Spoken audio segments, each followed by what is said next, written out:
you ready for the mayhem? Hosted by Mike, the Big Cheese.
Mayhem Radio Show. It is Sunday, September 15th. We're halfway through the month, and what a great way to kick things off. Joe Gregory from Mythologik is on tonight's show. Verni from Overkill. He's got a brand new solo record out under the name Verni. We'll be talking to them all about that, and we'll get into some Overkill and other stuff with them also. Right there, Merciful Fate with Devil's Eyes. 42 years ago, I bought that EP, but it was the Brats and there was Danger Zone, two bands that featured, members of Merciful Fate before they were Merciful Fate in the early 80s, and I had demo tapes by those bands and got into them, so when it kind of morphed into Merciful Fate as the years went on, I couldn't wait to get that tape, and when it finally came out, and with the Zigzag Records right up and down the wall, that black and white album cover of the nun hanging on the cross, I couldn't help but get it. Such a big fan, and I know Merciful Fate are kind of back together today, but it's not the Merciful Fate that I wanted to see get back together. I wanted that original lineup to happen for so many years. I kept thinking that it was going to, and it never did. And then Kim passed away. I'm sorry, Timmy passed away. Kim, he had some band going. I can't remember the name of it. They did a lot of Merciful Fate covers and other rock and roll songs, but he kind of faded out too. I think he has some kind of medical condition, so I don't know if he's able to play anymore. I don't think he's dying sick, but I think he has some kind of injuries or something. But it never happened. And even though you have it going on right now, with Hank Sherman and King Diamond, to me, there should have been that original lineup. It should have happened when all the guys were still healthy and active. There was just too many years in between the breakup and this record. I just wish it would have happened.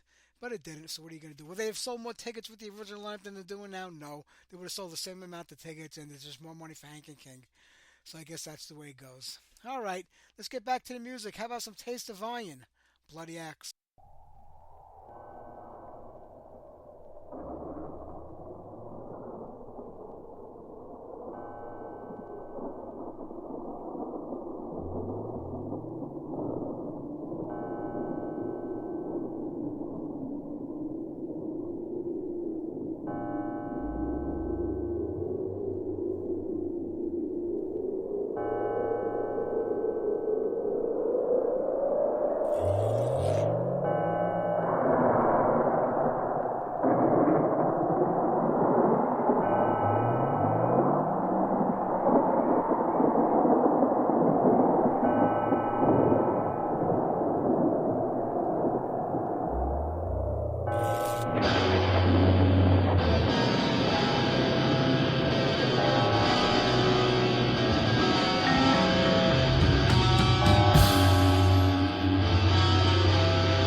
Yeah.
kicked off that set with Taste the Vine with Bloody Axe, followed up with the band Virgin out of Germany. They had one record out, I think a single or an EP in the mid-'80s, 84, 85. But they were pretty good, and that was Magic Man. And after that, the Mighty King Flux with Kingdom Come.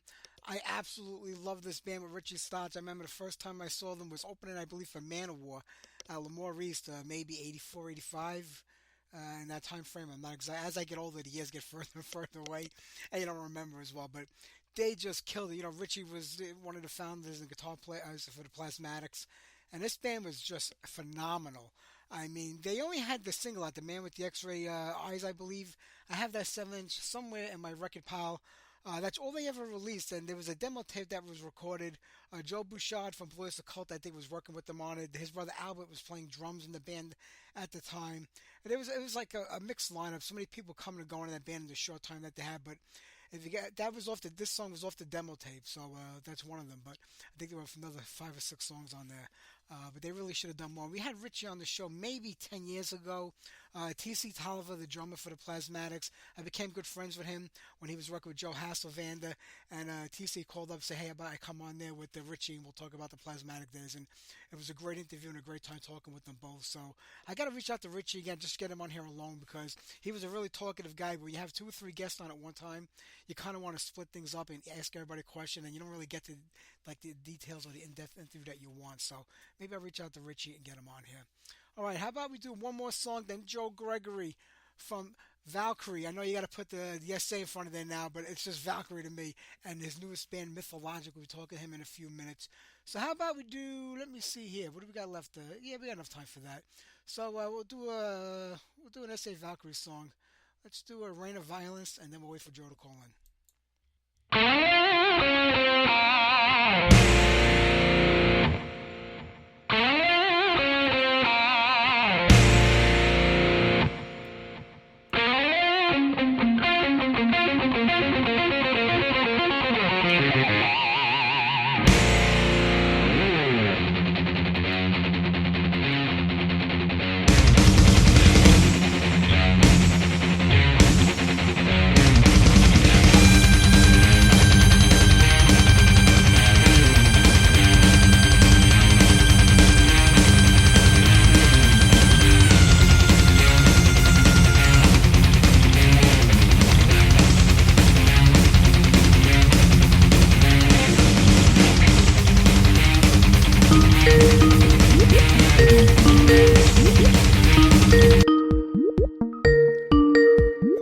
Joe calling in. Let's get him on. We'll finish that song a little later.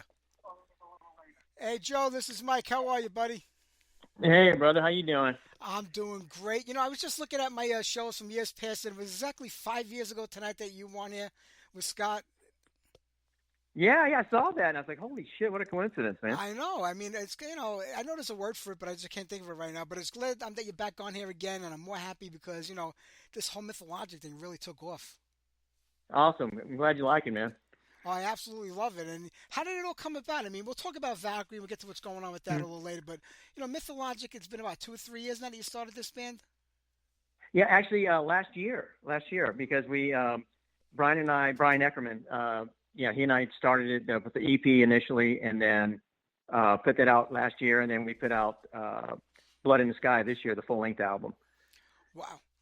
It feels like so much longer than that. I mean, that's, when music is right? good, it feels like you've been into it forever. There you go. So, you and Brian got this thing going here. Now, is this something that you're looking or maybe hoping to turn into, like a full-on band where you go out and play live? Is it more just a studio project that you guys are really just doing to keep yourselves busy with music?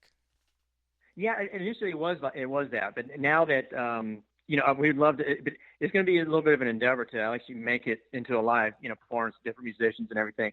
But yeah, no, eventually we'd love to play live. It's just, right gig, if we can latch onto a festival and make it a big production, it'd be great. But, I'd love to go live with it. I hope it happens too. I mean, 2 guys in a band, I mean, it's pretty easy to get along with each other. You might say something that you don't agree, but when you get a 3rd guy and a 4th guy, that's usually when the problems occur. So it's better to get a couple of hired guns. Say, listen, you guys are just here to play live with us, but you're not really a part of this thing. Right. No, you're fair. Yeah, you're absolutely right. Yeah, it's a little bit of diplomacy has to go a long way there. Yeah.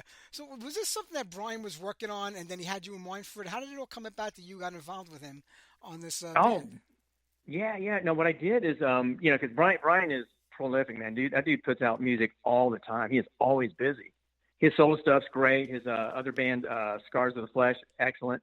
And then one day I was like, hey, dude, because Valkyrie's kind of not on the back burner, but just life. Scott's real busy with life and his job and everything. So we just, we've got a lot of music in the can, about 8 songs. We got pretty much a full album just waiting to get mixed and mastered. But I just, I wanted to keep busy, so I just, hit Brian up. I was like, hey, dude, if you ever write like a thrash song, I more than, I'd love to be able to sing on it. And he goes, huh? He goes, I got some songs that I've had for years and some I'm writing now. He goes, here, work on this one. So he sent a song over, and I threw some vocals on it. And next thing he goes, I like this. This will work. Let's keep going. And then we finished up the EP. And he's like, dude, let's just form a band, like this. And then we just kept on and kept going to the full length album. And it came out great, Blood in the Sky. And when there was first talk about this coming out, there was a lot of talk about it being death metal, but it's so much different than your just traditional death metal band. Mm-hmm. Yeah. Oh, definitely. Yeah. And that's just the influences from both Brian and I. Because I'm kind of more of an old school thrash, hardcore punk, that kind of stuff. But of course, I do have an affinity for some of the death metal, of course. But Brian's specialty is melodic death metal, like the Finnish stuff, and just the melodies and everything else. So we just kind of meshed two together, and we didn't think it'd work, but it kind of does when you have kind of a death metal, backdrop, and then you throw some thrash vocals on it. It actually works okay. It really does, because a lot of people when Yeah. they hear death metal, they expect it to be this like death growl and music that you Yeah, can't yeah. understand lyrically, but it's more to it than that. And when you do it the right way, or when you do it the way you're doing it, I mean, it just creates magic, in my opinion. That's what you guys did with this album.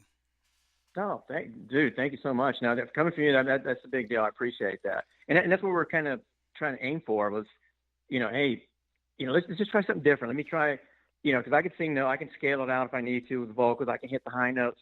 Let's just play around with it. I'll just, drop your stuff. Let me put some vocals on top of it and see what happens. And yeah, it came out pretty good. Yeah, I remember the first time we spoke. It was even before the last time you were on here with Scott. You were on here by yourself, and I don't think Valkyrie were back together at that point in time. So we were just kind of talking about the old days and the music and stuff Yeah. like that. And then you got back to me not long after to say, hey, you know what? We're gonna do some stuff. And you were talking about like you didn't know if your voice was gonna be the way it was or it could hold up to the. I mean, I listened to the songs. I'm like, he didn't lose anything. I don't know what you're talking about, but maybe it's in the teller. I don't know, but you didn't lose nothing in in the vocal category. Well, thank you, man. I appreciate it. And secret is definitely Nutella, but yeah, I just put the work in, man. And I was, thankfully the throat held up, and part of it too is just, because I kind of get out of music for 30 something years. I mean, you get family life, you got to take care of people and everything. And then when you get a little more free time, you're like, shit, you know what? I love doing music. Let me try it again. And I honestly didn't think I could hold up, but started playing around with it and like, oh shit, I can actually still hit the highs okay. And then just kind of keep going. So I think not singing for 30 years actually did save my voice. It probably did. You remember the first time you started really like putting the effort in to sing again and get those songs out there? Did anything like, did you say like, damn, my voice is cracking, I can't hit that note again? Did it all come back right away like riding a bike, or did it take a little work, a little effort? A little bit. Yeah. Cause it was just getting the control of the vocal cords in your throat, in order to hit the high notes and everything. And then, of course, building my diaphragm back up, the endurance to be able to hit the notes and hold them for long periods.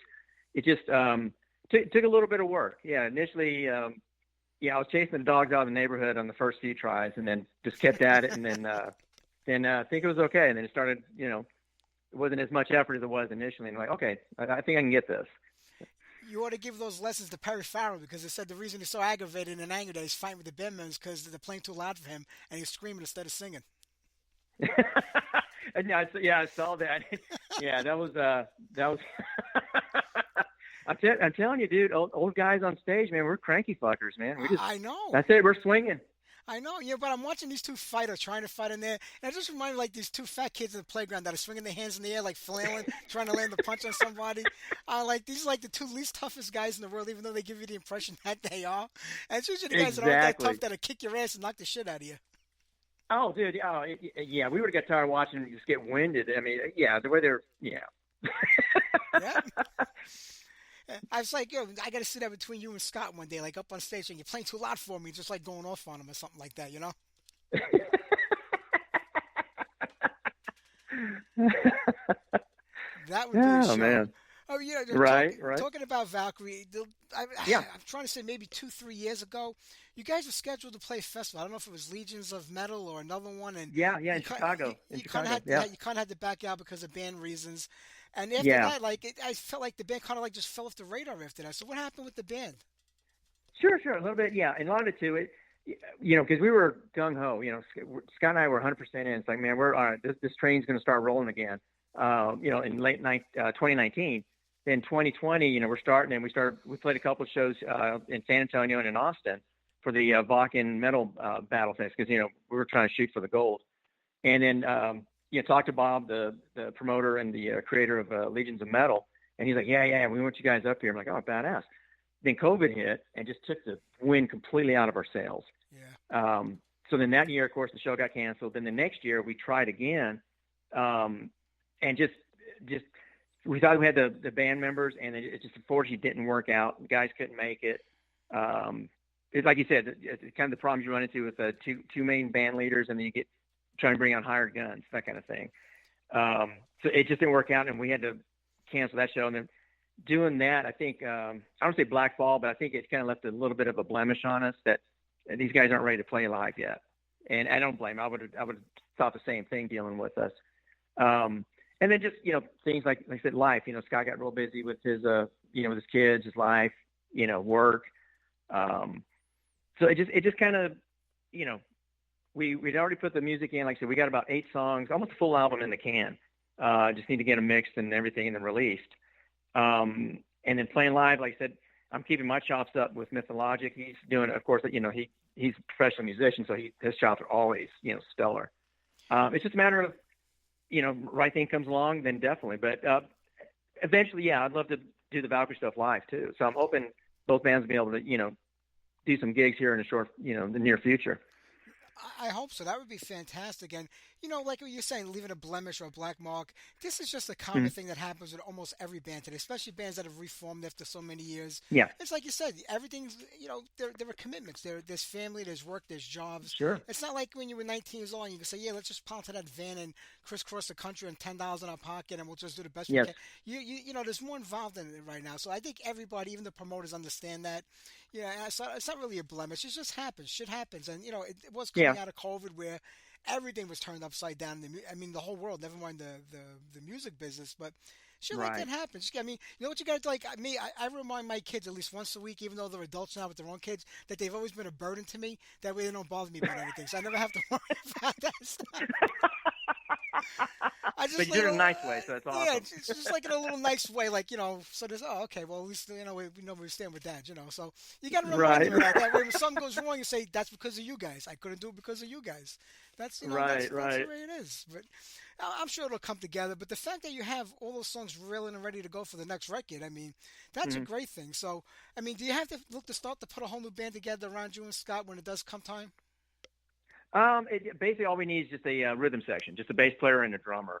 And now since, I moved up here to McKinney in the DFW area, Scott lives a few miles away from me up here. So, it'd be easier. We'd like to stick with San Antonio guys, but if we had to, he's, of course, he knows everybody and their brother up here as far as musicians. So we could probably piece together a pretty good rhythm section and hopefully, like I said, play some live gigs somewhere.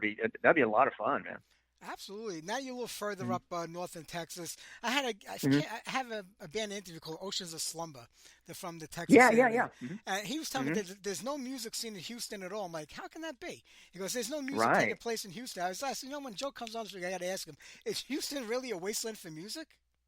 No, not necessarily, man. They've actually got a pretty good scene over there.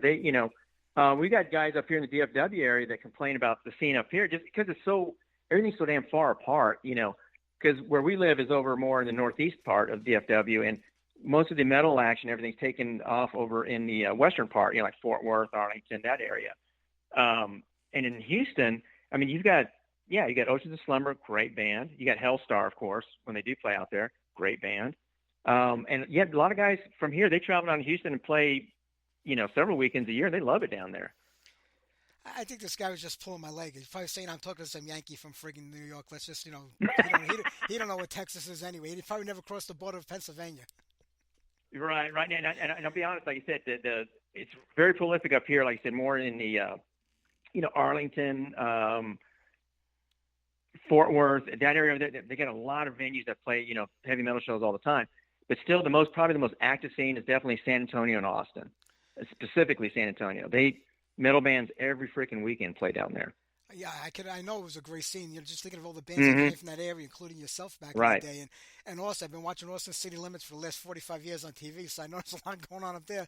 At least every Sunday night on PBS. So, I mean, Texas was a great metal state. I mean, when you think about it, there were pockets of metal all over the country. I mean, you had New York and California, which were two big cities. But you had Texas, which put out a tremendous amount of bands, places like Chicago, and a lot in between. Yeah. But you go back to the 80s, like when Valkyrie was starting out there. I mean, there was so much going on. I mean, it must have been amazing, like, so these bands come up around you, or bands that were ahead of you that you were following them, in their footsteps. I mean, it must have been a great scene back in the day. Oh, dude, yeah, that's an understatement. Because we got to, when we were coming, we were kind of like the second wave of it. Because, of course, you had the giants. You had S.A. Slayer, you had Watchtower, you had Militia. From Houston, you had Hellstar that would come over to San Antonio to play all the time. Of course, in town, you had Juggernaut, another big band. So, we're sitting there standing with giants, and we're coming in the second wave with other bands like Hell Preacher, Death Tripper, Morbid Termination. I mean, you could just list them off, just bam, bam, bam, bam, bam, right down the row. And it's like, holy shit! It was, to us, we thought we had the best scene, but of course, you got the Bay Area, you got New York, but yeah, it's just a shit ton of bands at that time making just great music, and the shows were violent, fun, awesome.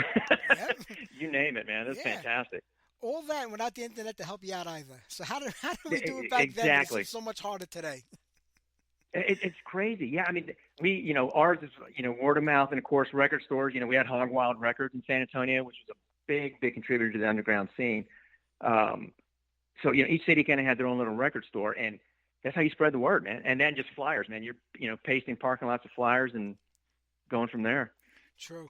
You know what it was back then too? We just went to our local clubs, that played metal or rock, because that was where we hung out, and we just saw band after band come in that half the time you didn't know who they were, whether you were in a band or not, and that's how we found our music. It wasn't always going to the record store, because Cream and Hit Parade back then didn't talk a hell of a lot about the underground metal scene. It was hard to get Metal Forces or Kerrang. They were imported magazines. Not everybody carried. I was lucky enough that I had a record store in my neighborhood that carried all that stuff, and they were able to get it. You paid like $10 for a magazine back then. A record cost crazy, yeah. But but that's how we did it. We went to the local club and say, hey, this is the band that's playing first, second, and third. And you're like, wow. And then you go talk to the band right after that, try to get their numbers or their name and call them up and get a demo tape if they had it. It just seemed like it was so much easier back then than it is today with the internet. Oh, dude, yeah, because you get pen pals. You're like, hey, dude, here, I'm sending you a tape with these local guys. Send me something back from your scene. Just bam, bam, bam, and just right across the country. Yeah. I know. It was great. And you're talking about S.A. Slayer. To me, they were just Slayer back in the day. And the other Slayer gave a little bit of run for their money, so they had to put the S.A. in there. But they reunited. They're playing the Hell's Heroes, which I think is the next greatest addition to Texas. I mean, that festival came out of nowhere, I feel like it. And all of a sudden, 5 years later, it's humongous. Dude, yeah. Christian's gotten, I mean, the bands that he gets for his bill, amazing. Yeah, really. And then, like I said, with S.A. Slayer, they get a lot of the original guys. And then Jason McMaster from Watchtower is actually going to be singing, for Steve Cooper. I know. When I heard they were reuniting, they didn't announce who was going to sing it. I figured it would have been Jason, because he fills in for everybody these days, besides all the other stuff he's doing. He was with Accept for a little bit when they needed help, and he's right. But I kept saying, you know what? Joe would be the right man for the S.A. Slayer reunion. They should have got you. That's how I felt about it. I thought you would have been perfect for that. Oh, dude, it'd be an absolute honor, because I worship all those guys like gods. But Jason's going to do a phenomenal job. Trust me, because I've heard him sing some of the old S.A. Slayer songs, and he does Cooper very, very well. I'm sure it's going to be a great show, just to see most of those guys back together. And, I'm the first guy on here that rants and raves about bands reuniting with, no original members or just a bass player. And I'm a bass player myself, so people get mad when I say that. But, I wouldn't start my band up again with just me. They're like, who the frig is this guy? I wouldn't do that. But I get upset all the time. But, you have four of the five. I mean, Steve is dead. He's not coming back unless they, get one of those things of him. But, they got four of the other original members of the band, and people are still bitching about it. I'm like, that's why I draw the line. You got four guys in there. I mean, how much more can you get? The man's gone. If he was alive. I was surprised seeing some of the online stuff. I'm like, guys, it's all the original guys except for Cooper, and they said rest in peace. He's not with us anymore. So Jason is going to do more than an excellent job at doing it. He will. I think it's because listen, you're a lead singer. The singer is the front man. He's the face of the band. He's the voice For that sure. people hear. So, unless you're Yngwie Malmsteen, where people just recognize the guitar playing and nobody else that's in the band. Yeah. I mean, the singer was the focal point, but there were 4 other guys that wrote and recorded all that music. Steve and I just came in and said, put some lyrics to this, and but he was the voice. So I kind of get that. Right. But I mean, there comes a point you got to draw a line, saying, no, it's 4 of the 5 guys. Let's just do it and have some fun and Exactly. have a good time. Exactly, and like I said, if anybody does question, I saw Watchtower at the beginning of this year in January, the original, the lineup, and Jason singing. Phenomenal. He's never. I'm not shitting you. He's never sounded better. I was, because love the guy, worship him. Him and Mike Solis from Militia. Those 2 guys were my mentors in the scene growing up. So I'd always listen to their advice, and they gave me, just phenomenal information on how to be a singer, how to carry yourself, how to carry for your voice, everything else. And I walked down, and I even walked up after the show and go, dude, holy shit! I'm amazed at how well it was fantastic. It didn't miss a step, dude. I mean, he was just like he was back in the heyday, and I was like, wow. So that's why I say no. He whatever he decides to sing, he's going to be really good on. Oh, absolutely. But he's been active this whole time, so he's kind of kept up Oh his yeah, job. for sure. So, and you're talking about Mike. I had Mike on about a year or so ago, and he was kind of up in the air because he didn't know what was going on with the band at that point in time. But it looks like they finally got their stuff together, and they got active again. So that's really good to know. Yep. Yeah, it's awesome. And like I said, Mike's one of those guys. He hits notes that only dogs can hear. Yeah, he hits some high notes. I'm like, shit, I can't even get close to that, dude. You win. So. Oh God! Well, the last we heard of Valkyrie was "Heavy As My Crown." I think about 2 years ago when you put the single out. So this new music, I mean, is it kind of continuing where you left off with that, or you have things changed and you're taking it in a little bit of a different direction? Yeah, no, it's almost you're right, because we wrote that song along with the others that all at the same time. Yeah, Scott and I just for about 2 or 3 months, we just sat down and just knocked them out. So it's all in that same vein of "Heavy As My Crown." So it's gonna very heavy guitar oriented, of course, highs, the growls, the usual stuff, but it's good stuff. I mean, it's I love the material, and like I said, once we get it mixed and mastered and released, I think I'll be very proud of it that people can listen to and go, damn, okay, that's actually decent. I'm sure it's going to be. I mean, if you're involved with it, I know it's. But I think about the Mythologik stuff, and when you put a band together today, or even a studio project, whatever you do, it's hit or miss. You never know how it's going to go. I hear some stuff that just blows me away. I'm like, how did this stuff not catch on with anybody? You never know what's going to, catch on with people. That's the easiest way to say it. But the Mythologik stuff seems to really have caught on. Did it kind of surprise you how easily people said, this is some good shit, and they just kind of jumped right on it? I really am, because of course like I said, Brian is a prolific writer, and some of the stuff he comes up with is absolutely amazing. All the keyboards, the melodies, and that's why I want, because it's challenging for me, because I'm just a thrash guy. I could sing over that easily. But some of this other stuff, I was like, man, especially like Fallen Empire on the album. It's over 8 minute song, and that, man, you were talking about challenging. I use all clear vocals on there, growls, highs, everything on there. So it's real challenging for me, which I love. So. We're listening, and I say, okay, that actually sounds okay. That, I'm hoping everybody likes it. And everybody's like, holy shit, this is different, but we like it. I'm like, oh, well, okay, I guess we might be onto something. So, yeah, and, Brian and I, we'll keep continuing. Like I said, we'd love to play live eventually, but, if we don't, we'll just keep putting music out. But hopefully we'll get on stage here pretty soon. Yeah, that would be great to see you guys on stage. But yeah, as long as you keep putting out music, that's all that matters. I mean, the output you've had in the last 2 years with the band alone is really beyond impressive. So I know we're going to get more from you with this. And when I think about the album, I mean, like Blood in the Sky, I mean, that kind of kicks off the record. Like I said, there are a lot of long songs on the record. They all tap in around 5, 6, 7, 8 minutes, And there's some shorter ones. But is it harder to go that long in a song, or do you have to kind of pace yourself, especially if you're doing it live? Yeah, oh, definitely. Yeah, definitely. Because, because on some of the stuff, like I said, I'm doing vocals I've never done before. Like the clear stuff on parts of Fallen Empire. Some of the, guttural growls, I wanted to play around with that a little bit because I've never sang death metal before.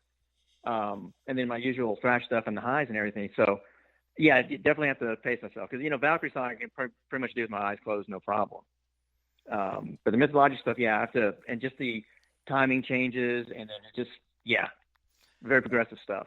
Is it difficult going between the two, the straight vocals and the growls? Because you don't have many bands that do that, especially in that genre. They're either one or the other, or they have two different singers that one handles one end and one handles the other. So Hmm. when you're doing both, I mean, is it difficult bringing Right. yourself back to the high pitch of going from the growls?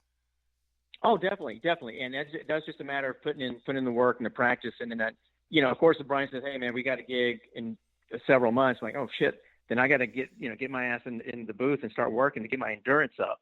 So then that when I'm doing the growls, it's not as taxing on my voice. So that way, when I hit the highs, they're actually clear and doesn't sound like I'm slaughtering a pig on stage or anything. Well, I mean, I hope it does happen. Brian's got his hands in, like you were saying, he's a busy guy. I mean, besides Yeah, his solo stuff and Mythologic, he's got Scars of the Flesh, Wings of Abaddon, yeah, Winter's Plague. yeah. He must have had about 10 other bands before that had a big output, not just one record. So he is Right, very right. busy. So how does he find time? I Mhm. mean, does he write specifically for Mythologic and say, this is what I believe belongs here and not with one of my other bands? Yeah, because he'll write, and then like I said, the first few songs especially on the EP, he had just songs that he had tucked away. He's like, "Hey, man, I had these already written." He goes, he didn't, because he sings and he writes lyrics for his own solo material, but for these songs, he said he was almost afraid to do it, especially with like Fallen Empire, because he wrote the music. He goes, that it's absolutely perfect in his head. He goes, "Yeah, no, this is my magnum opus. This is it." And he's like, "Hey, dude, when we started on the album, he's like, this is the first one I'm giving you." He goes, "This is the most challenging." I think it's perfect. He goes, "Don't get offended if I don't think the vocals are good enough for the lyrics." I go, "No problem. No offense taken, dude." So then we gave it a try. And then when I took my time on it, because a lot of times he'll shoot me a song within a week. I can have lyrics done and then vocals laid down, even with the backups back to him. So that way he can mix it. But Fallen Empire took me several weeks because I wanted it to be perfect.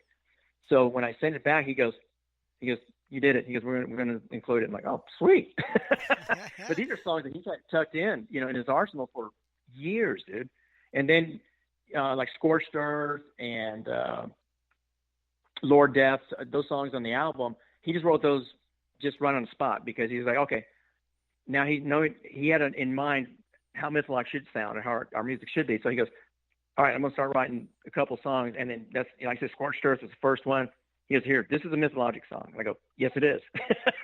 Let's run with it. So it's a mix of, like I said, some hidden gems that he's had tucked away, and then some songs that we just wrote together on the spot. So I mean, because he's writing the music and he kind of has a feel. Like I said, some of the songs he has already pre-done before he gets into you. Some are written on the spot. I mean, mhm. why? I mean, naturally, he's going to have a certain way in his head where he wants it to sound that way, and you're going to come up with your Right. idea of doing it. So somewhere in the middle, both things kind of melt together and work out.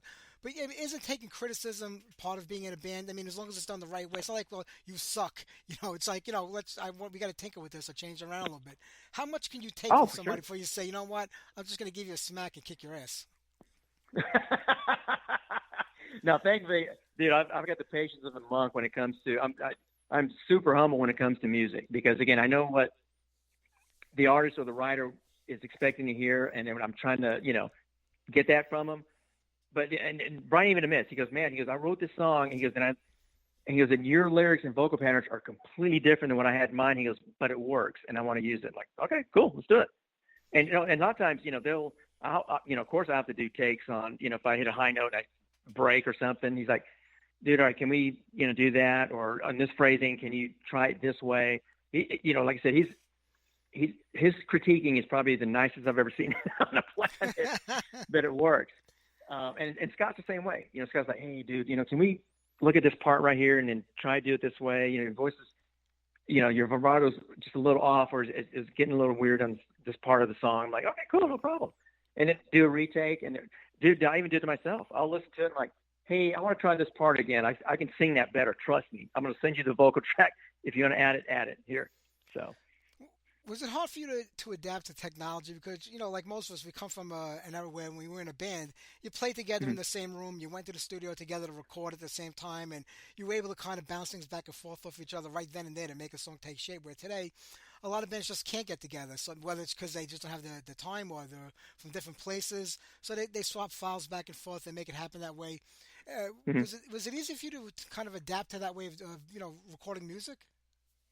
Yeah, yeah, and thankfully, Scott helped me out a great deal with that. because he does it all the time because he works with musicians all over the country. I mean, dude plays in symphonies up here. You know, he does guitar work with the symphonies up here. So he's used to doing a lot of remote stuff and then sending the tracks and having them bounce back and forth. So, you know, I said, hey, dude, let's get, you know, when he's on board to get Valkyrie back up and running, he said, all right, well, here, this is the software that I use. Okay, so I got it. And we do that, and he, you know, walked me through it, and he helped out a great deal. So I was real lucky that I had kind of a tutor holding my hand through some of it. But it's a little weird, yeah, because you go in there, you hit the play button, and then you're basically screaming by yourself in a booth, you know, hoping not to scare the neighborhood or your family. And then you're like, oh, okay, and, oh shit, we're done. All right, stop, and then you kind of go from there. It's a little different, but yeah, I dig it though. I'm sure. Was there any concern that, you know, with you and Brian looking like the Bopsy twins, that nobody be able to tell you two apart? Yeah. I started with Salt the Pepper Beard. You guys look like, I sent it to somebody to listen to one day, and they're like, wow, this is great. I love the mirror image of that. It's not a mirror image. It's two different people. I was like, oh, Jesus. Right. Yeah. Oh, it's funny as hell, because that's what I told Brian. I called us the two angry thumbs. Because you it was just like, God damn it, just like a couple thumbs that haven't shaved in a little bit. And, yeah, or that, or, you know, Uncle Festus, you know, stepchildren or something. So. That's too much.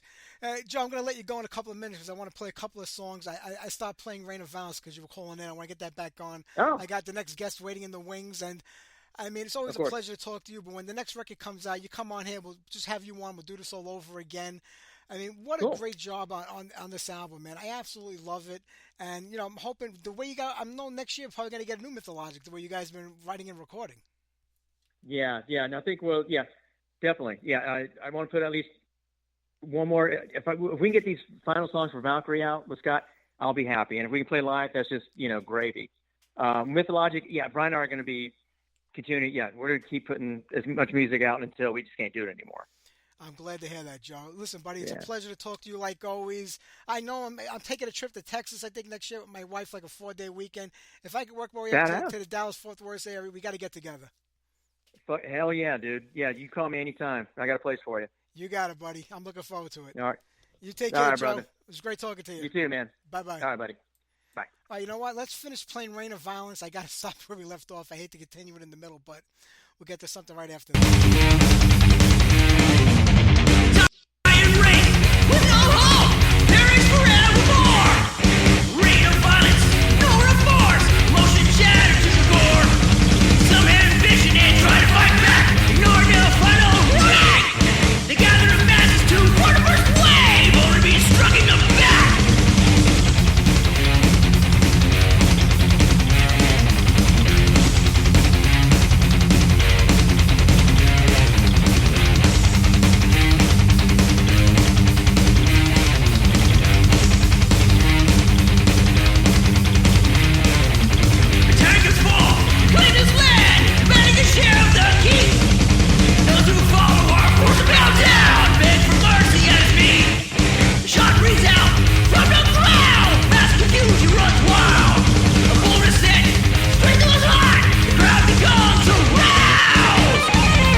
Death from Mythologic. The record came out a few months back. Blood in the Sky. Pick it up, buy it. That way to make it, have money to make more new music.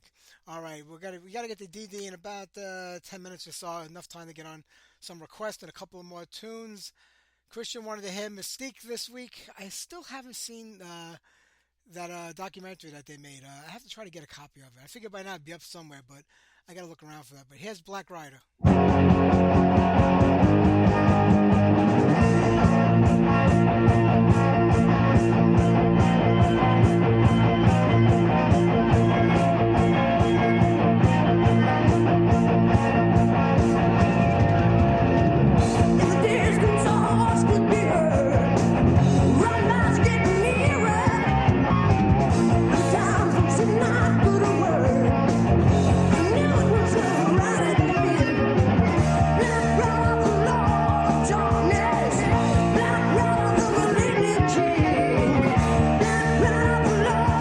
Darkness.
visions and deafen my ears to the screams. For I have seen legions of God's army fall, and heard the dying cries of 10,000 angels. Guide my hand, Lord, for what I see is the coming end of the kingdom of heaven.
Kicked it off with Mystique and Black Rider, Nothing Sacred out of Australia with No Rest and Seven Witches. Second War in Heaven featuring the voice of the intro of the show, Bobby Lucas on vocals. Bobby's also been with Attacker, Overlord, Frost, and a lot of other bands over the years.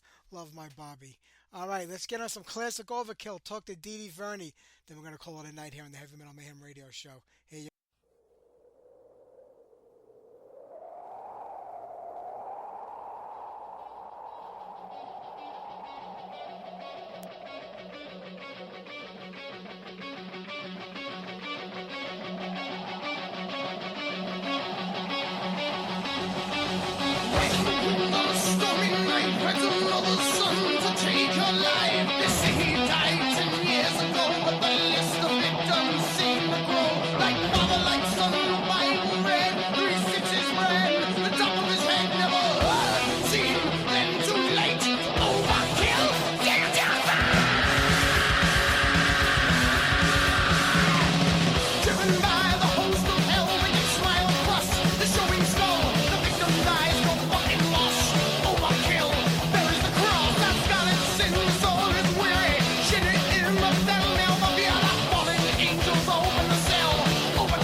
Hey, Mike, how are you? Pretty good. I'm doing great, man. It's a pleasure to talk with you today, and I'm even more happy because we got a new Verni record out, and that's really exciting. Ah, thanks, man. So far, the vibe has been really good, so that's a good thing. Oh, always. And, after Barricaded came out about 6 years ago, I mean, I know you're busy. You got other things going on. You got that other little band called Overkill, that kind of keeps you occupied most of the time. But I was happy Right. because I feel like, with all your other bands and projects, you don't give us Overkill Mark II or Mark III or Mark IV. You go completely off the radar. And I guess it's the stuff that you kind of grew up with, the things that maybe influence you over the years after that. But I love the punk vibe that we get out of the Verni records. I mean, me too. It's something that has been on kind of my list of things to get to for a long, long time. And some people, but with punk rock, they don't even know like the real punk rock from back in the day, the stuff that I grew up on. So bringing a little bit of that and a little bit of metal into something new and doing it current was definitely it was one of the funnest records I ever I had to do. Well, the whole punk rock vibe is always fun. I mean, you think back to the '70s with the Ramones and the Dictators and so many other bands that came from that time frame. I mean, they weren't writing about like the songs that wanted you to contemplate the meaning of life. It was just about having fun, having a good time, and just grooving to the music. Yep. And you bring that back with these albums. And I've been hearing that a lot too, which is great. I was just talking to somebody else, and they said, usually when I'm doing lyrics for a record, it's like I just dread it. It's like, oh God, it's like such a fucking chore. But this, when you got to do lyrics that some of them were tongue in cheek and some of them were telling funny stories, and I was cracking myself up, and it was just a good time. I had a friend of mine saying, "It's like I have this record on. It's like a summertime record. I have it blasting. I have the windows down. I'm going down the shore. It's just drinking beers with your friends. It's just that kind of vibe." And I'm like, well, that's exactly it. I mean, that's what I was doing growing up in the 70s or whatever, listening to the Ramones and the Misfits and a lot of the punk rock stuff that I listened to back in the day. Yeah, people that come from our age bracket, they don't realize that's what we grew up on, because, I mean, you had Kiss in the '70s, you had Sabbath and Priest, some of those other bands, but, like, as far as, like, Yep. being different and being underground, it was the punk rock scene, the old CBGB scene and a lot of other clubs in Manhattan back in the day, too, but that's what we grew up on. So, when you get to mix a little bit of that with a little bit of the metal that you kind of formulated throughout the '80s, I don't think you could go wrong. Yeah, I mean, I think thrash metal in general, that's kind of what it is. If you talk to a lot of thrash bands that came up, at the same time as us, the Metallica and Slayer and Anthrax and Megadeth and Testament and Exodus and all those guys, we have very similar DNA. We're all around the same age. We're growing up in the '70s. We were listening to the Ramones and the Misfits and the Pistols. But like you said, there was Sabbath and Kiss and, Aerosmith and listening to that too. And then I think all of us heard Motorhead for the first time and said, holy fuck, we could mix both together. Yeah. And that's, kind of how thrash metal got born. I think all of us at the same time realized we can put both of these things together. And, that's what the thrash metal thing was about. And then it turned into its own vibe. But that's why this record was fun to do, because it was more like visiting back to the punk rock days. There's some thrash in it too, because they're never going to take that out of me. But just, the big melodies, the sing-along songs, the, having fun. I would love to do some shows with this, because I just think it would just be a fucking blast to do the shows and to come to the shows. It absolutely would. I mean, how would you put something like that together? Because you do a lot of the instruments on both of these albums, and you have a lot of guest appearances by a lot of old friends, I guess, and people that you just wanted to maybe play with on the album. So is there a certain band that you think you would put together to do this? Would it be maybe like a bunch of locals, guys that aren't known, or would you try to get together a cast of characters like, you have on the records? It's hard to say. I know I've been getting some calls for doing some shows, and I would have to put a band together. I would imagine I'd probably reach out to some friends. Some would be well-known, some might not be. And if I did some show, I think I'd do some songs off of this record and the last solo record, but I might do like one or two Bronx Casket from, another earlier band that I had. I might do an Overkill song or two. I was in a punk rock band called the Lubricants. Yep. But when I was when I was 16 years old, and we had, a full album's worth of material, it's like I might pull one or two of them out. I might do some Misfits covers, who knows? It would just kind of be a whole bunch of like fun stuff. And And for the band, like I said, I would probably just call friends, people I like to hang out with, people who are great players. And some of them will be known, some of them wouldn't be. It'd just be just kind of a fun vibe. If whenever you're doing some kind of thing like this, if it turns into like a pile of headaches and work and stress and anxiety, it's like, fucking who needs that, you know? But I think it could just be a lot of fun. And that, that would be great. It should be because you have Overkill for all that other stuff. That's the band that you got to do business dealings with and stuff like that. And that's your bread and Right. butter. Let's put it that way. You want to have fun on the other side. Not that you don't have fun with Overkill, but you want to make it where you don't have to have all the stress that comes with navigating that ship to where it has to go. And you talk about Yeah. the lubricants. That was you and Rat Skates back then before Overkill was even formed. Yeah. Yep. That was like, the first band I ever played in was the Lubricants, and that was a punk band. And that was because, like a lot of us too, kind of were self-taught. I didn't take any lessons. I got a bass. The only reason I played bass is because Gene Simmons played bass. I had and no interest in playing guitar because Gene didn't play guitar. That's right. So I got a bass, and Kiss songs and Sabbath songs were too hard to learn to, but I could play a Ramones song and I could play a Misfit song, and so I would practice along with those records, and then you'd get better. And then you'd graduate up to a Sabbath record. It's like, oh, wow, now I'm playing the fucking Sabbath record. And then you graduate up, and then it's like, wow, now I'm playing with Maiden. I'm playing the Steve Harris part. And then, you little by little, you kind of develop your own style. And, I mean, that's how I learned how to play an instrument and play in a band, especially, was playing punk stuff. I think the first song I ever played on the stage, we played at a talent show, like when I was, 15 maybe. And we played Blitzkrieg Bop at some school talent thing or whatever, with our shirts ripped apart and pinned back together, and and we did that. So punk rock is definitely in my blood from early on. True. Considering that Verni is probably the closest thing to the Lubricants as far as sound goes, music-wise, did you ever go back to any of those tunes and try to rework them into something for one of these albums? I kind of didn't think about it until later. If I would have given it a little bit more thought, I think I probably would have done one, picked an old one and kind of redone it just to kind of have it. But it really it's funny. It didn't occur to me until kind of the process was almost over. Like, I did a handful of songs that didn't make it on the record. I did a couple of Johnny Thunder songs. I did a song called Busted, which is a Ray Charles song. That are sitting around. I did some Misfit songs that they'll make it out onto other things, but maybe, I don't know, maybe down the line, doing a Lubricant song or two is in the cards. We'll see. That would be great. I mean, I heard Charlie Benante did a little guest spot on this record, but not what people would think. You got him to play guitar instead of drums. Charlie is a guitar player also.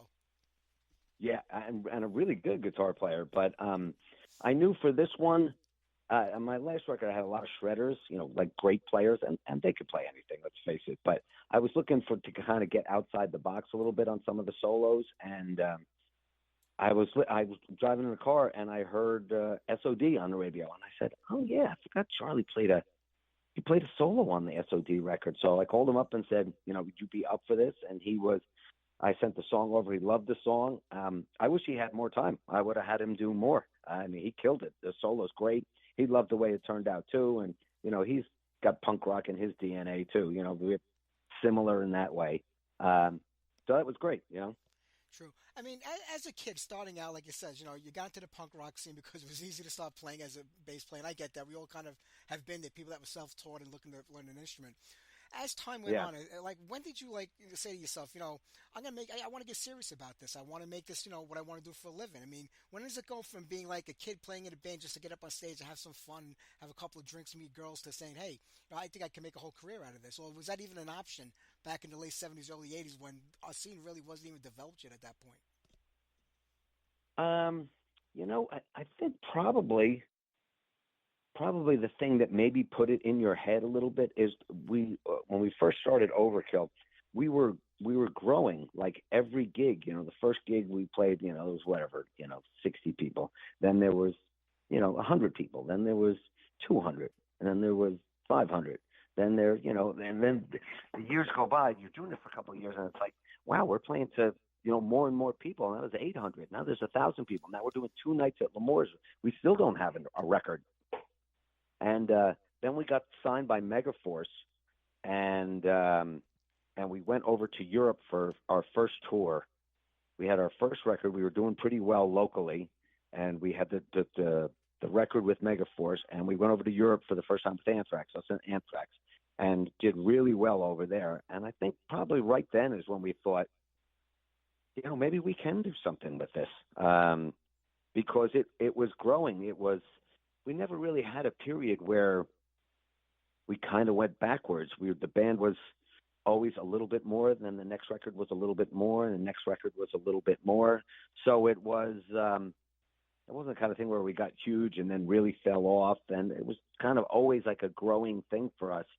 I think sometimes people think that a band has to be, Metallica to make a living. And it's like, no, you could just be a working band and do just fine.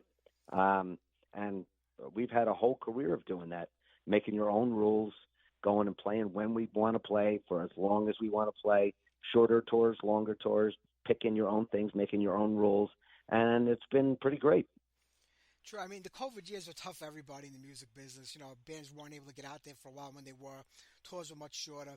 How are things now? Are things picking up again and getting better? I know you had the problems with your shoulders. You had to sit out a little bit and take care of yourself and get better. But is it getting better now where you're seeing like the clubs starting to return, the shows starting to return, the bigger tours starting to come back?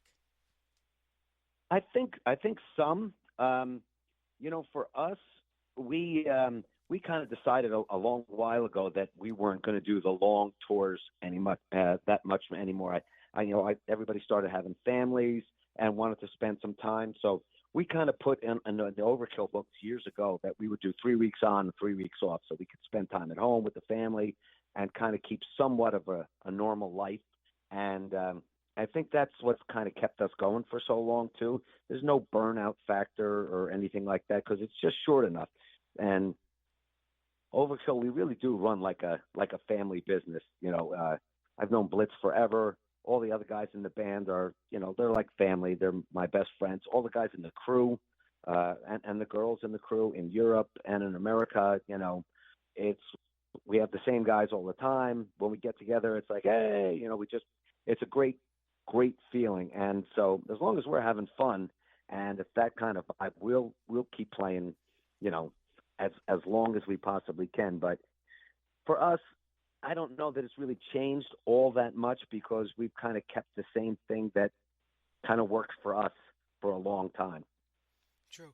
I mean, as a musician, can you ever get comfortable enough to say, I know we're going to put a record out next year or the year after that, like where there's a routine where I know we're going to go out on tour and I know we're going to do this. Do you ever get comfortable? You always say to yourself, tomorrow the rug can get pulled out from under us. You never know when it's going to end. Do you ever get over that, or is that something that's always in the back of your mind as a musician?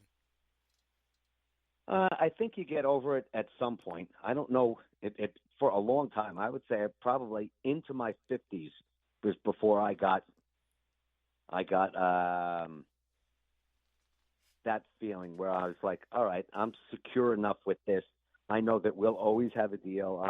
I know that our fan base is strong enough that we can do our material, and we have enough kind of infrastructure in place that we can do this basically for as long as we want, as long as we keep, at level. But I was playing the years. I think we laugh sometimes. I got when I was 50.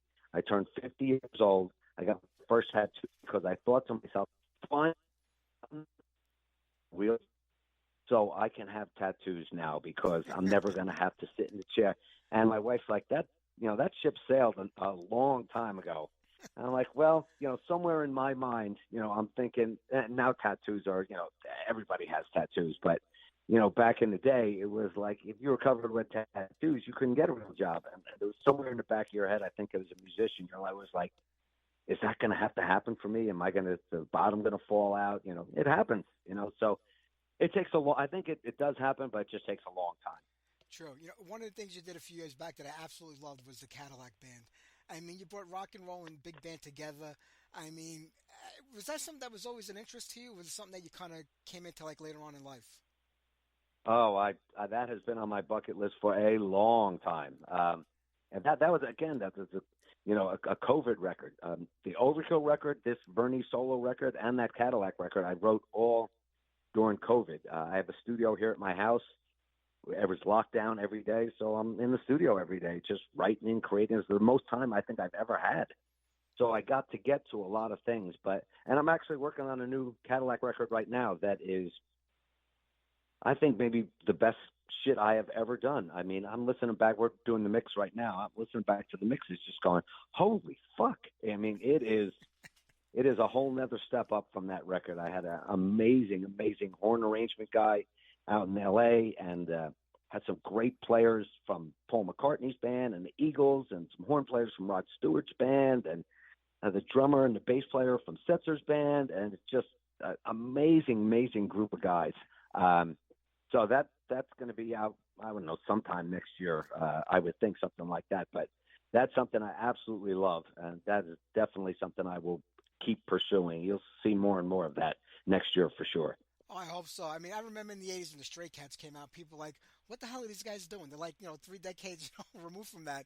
But they made a splash doing it. And you just took that and upped it to a whole nother level, like with the whole big band experience behind it.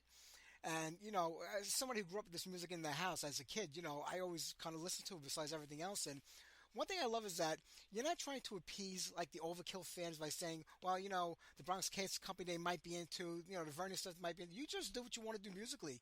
And you kind of earned that right, I guess, at this point in your career. Yeah, well, I mean, I think all musicians are kind of different. I do know people who do side bands that are very similar to their main band. But it's like I kind of get to do what I want that way with Overkill. So I didn't really feel a need kind of to do that. And I do like other kinds, and I love big band and swing.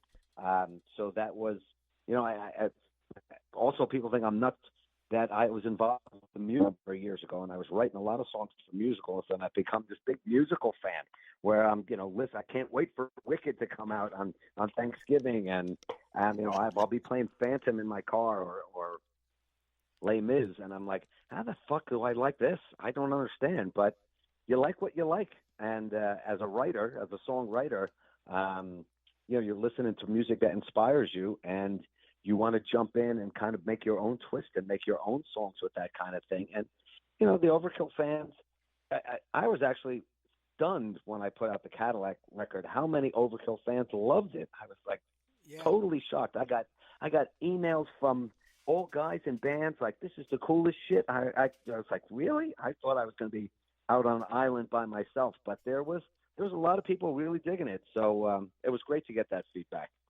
Unlike the 80s where people would never admit to the other stuff they listened to, especially if you were a metalhead, you would never tell somebody if you were an Overkill fan that you went to something different. It just didn't happen back then. Right. But now as we get older, saying, I'm 50, I'm 60 years old now. It's kind of cool to let people know that I like other stuff. And, you're talking about the Phantom of the Opera and Wicked. There's nothing better than a Broadway musical when it's done the right way.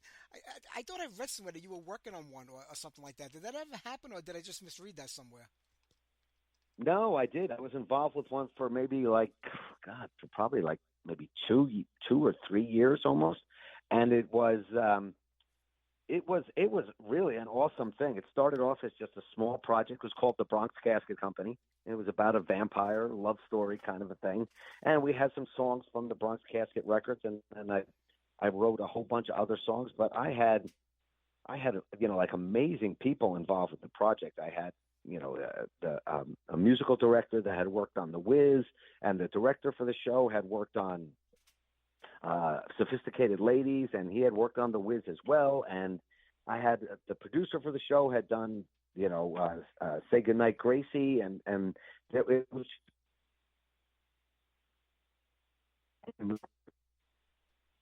you get bigger and bigger, and you do a bigger project, and you do a bigger project.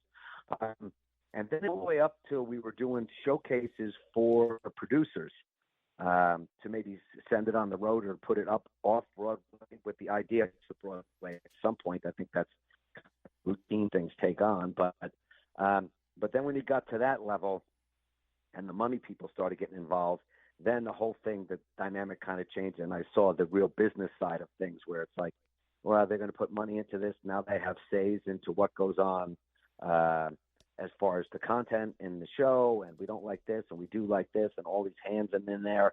And then just little by little, it kind of just dispersed, and then it just kind of faded away. And, people moved on to other projects, but it was just a great experience. I had a lot of fun doing it, and would definitely be something I would be into doing again, not reviving that one again, but maybe teaming up with a writer or getting involved in a musical again, because writing that and just being in rehearsals with the dance troupe and it was surreal. It was very bizarre for an old metalhead to be standing there while people are dancing and singing to your songs. It's freaking weird, man. But so really cool. I'm so upset that got by me, that I didn't catch that, because it would have been great to see that. And it sounds like the musical business is no different than the music business, where record companies, they want to sign you because they love what you're doing, but then they want to change everything about you after you sign that contract with them. Yeah, it's it's the way with any business, right? Once bigger money starts to get involved, then egos are involved, and everybody, is a critic, and navigating those waters. Plus, for me, it was, I play in Overkill. That's my gig. So for me to kind of like dedicate, we're going to be off road for a year. It's like, say, I'm not taking a year off from Overkill. I got shit to do, So it was a big learning experience, but definitely something that would be on my list to be involved with again. So we'll see down the road. Who knows? That could be coming down the road next for me. Hey, I hope so. I mean, is it kind of disheartening when you have something like that happen, because people forget overall you're an artist, and you want to put a product out there that represents who you are musically, and artistically. And then, like, to have other people come in there and start putting their hands into it, like you said, and changing things around. Does it get disheartened to the point where you say, I just don't want to do this no more?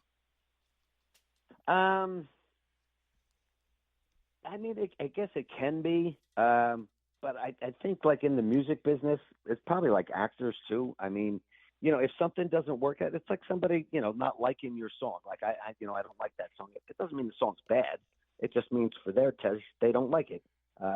Not everybody's going to like everything you do, and I don't think you take it personally. And if a project doesn't work out, or something doesn't, kind of hit the mark and connect with people, well, then, you go on to the next. If you're an artist or songwriter or whatever, you go on to the next project. You say, okay, well, I don't think it's disheartening. You learn from it.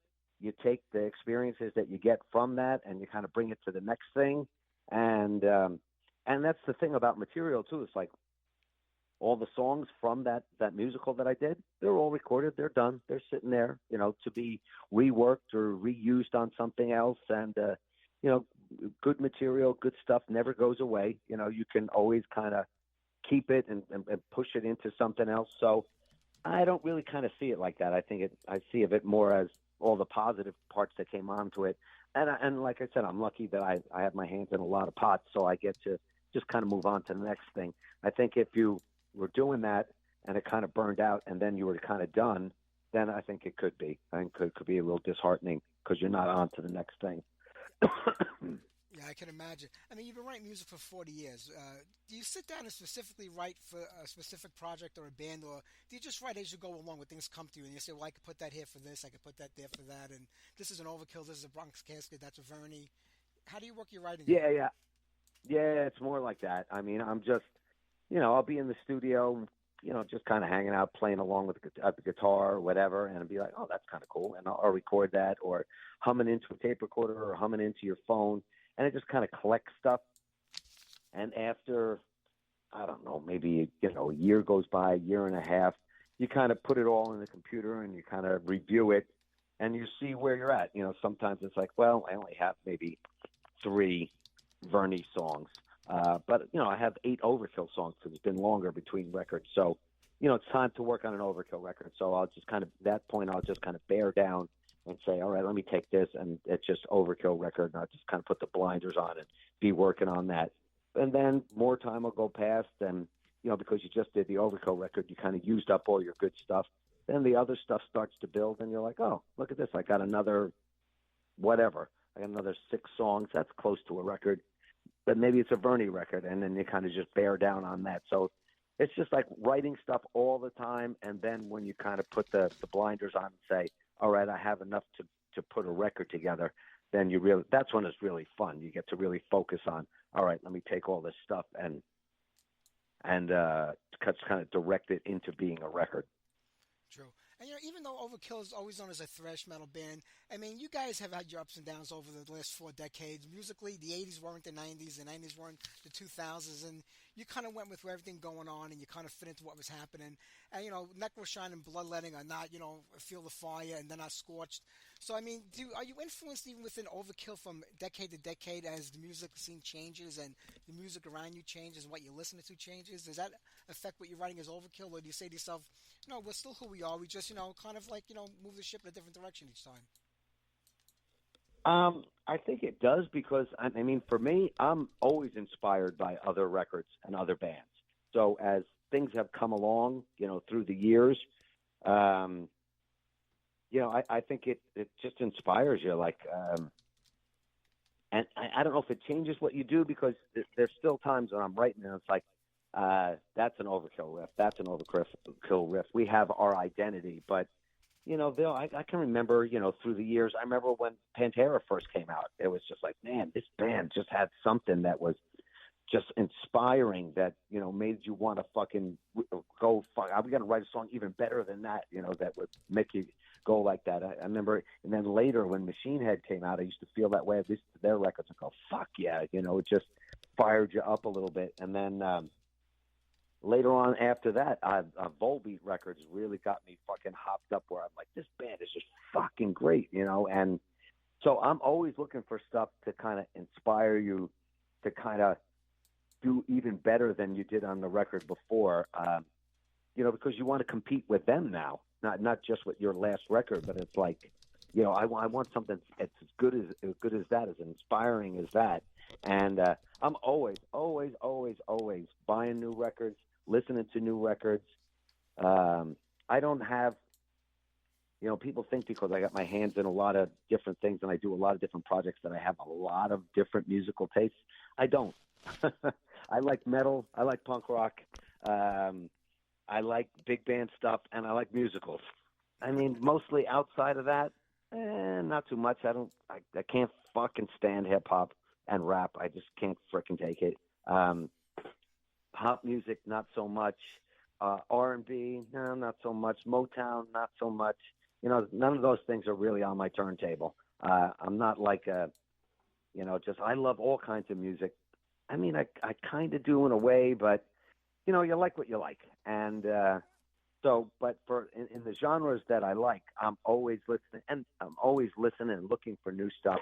And a lot of times I'll come to the party really late. Like I've been listening to Dropkick Murphys a lot, but I only discovered them maybe 2 years ago. It's like, they've been around forever, bro. Yeah, I didn't know. I didn't find out about Oasis until a couple of years ago. I'm like, man, this band's great.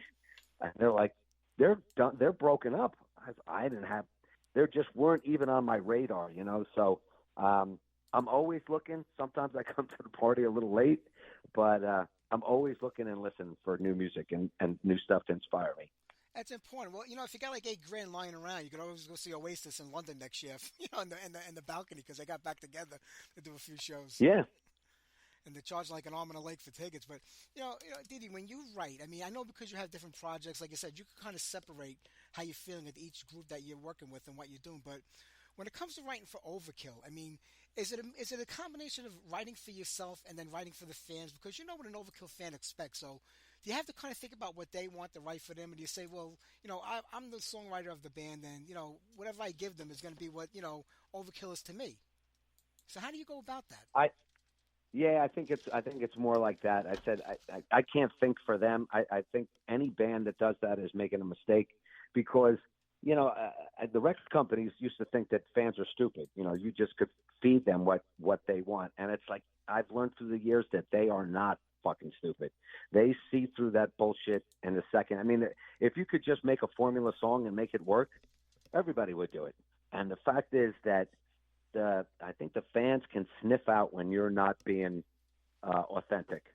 If you don't love what you're playing, and they can't, they'll feel it, and they'll let you know very quickly that So I think that what you have to do is, for me anyway, is just write what's in my heart, and what feels good to me. Like I just, that's kind of my North Star for everything I do. It's like, I don't really think about the fans. I say to myself, I love this fucking riff and I think it's fucking cool as shit.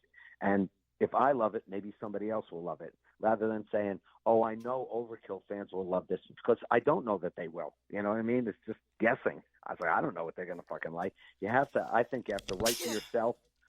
I know what I think an Overkill riff is, because I know how it makes me feel inside, whether it be a Rotten to the Core riff or Necroshine or, Scorched on the new record.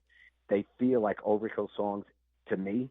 And so that's just what I follow, and I kind of stick to that. It's like, if it's tripping my trigger, that's what I go with. And I'm hoping that the Overkill fans, they have a similar heart and they kind of latch on to similar things. So that's how I approach it. The real fans do. And Didi, I'm not going to keep, I know you're doing a whole bunch of interviews today, but I mean, it's really about Verni and a Dreadful Company record. It's out on M Theory Audio now.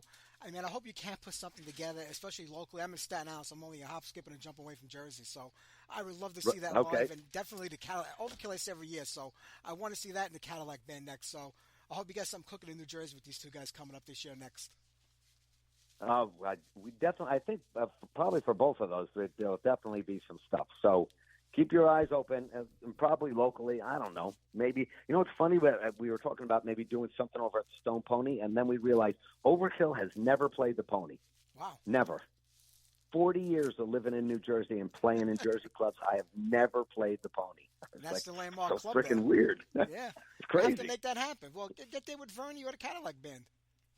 Right, maybe. Who knows? Or then now I know that Pony has that outdoor stage over there, so we're like, maybe we'll do that one of these years. So we'll see. Keep your eyes open. That's a great thing. Hey, Didi, it was a pleasure talking with you today. The best of luck with everything you do. And I've been with you since the early days, and I'll be with you till you're done making music. All right. Great. Thank you, sir. Take care. Bye-bye. All right. You bet.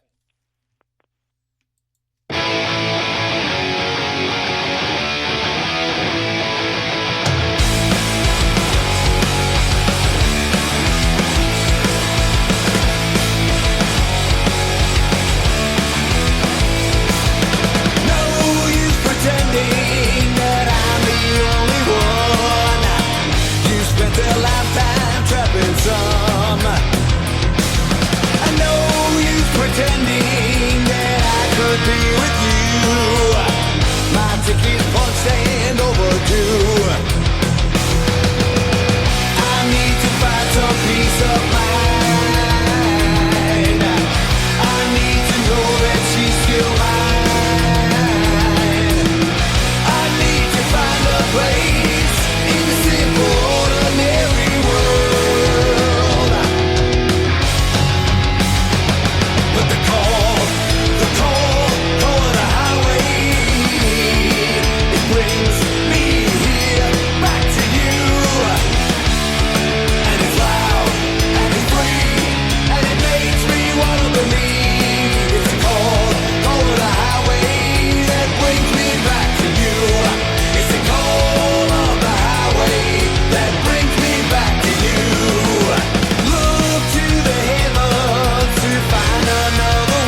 thank D.D. Verni and Joe Gregory for being on tonight's show. Next Sunday night, Rob Yench from Mausoleum and Ron Holzner from The Skull, Legions of Doom, and Trouble. Don't forget to tune in next week. Take care, everybody. Have a great one. Let's wrap it up with one more tune here tonight. How about some Running Wild, Victim of Stage Power? Have a great week, everybody. See you next Sunday.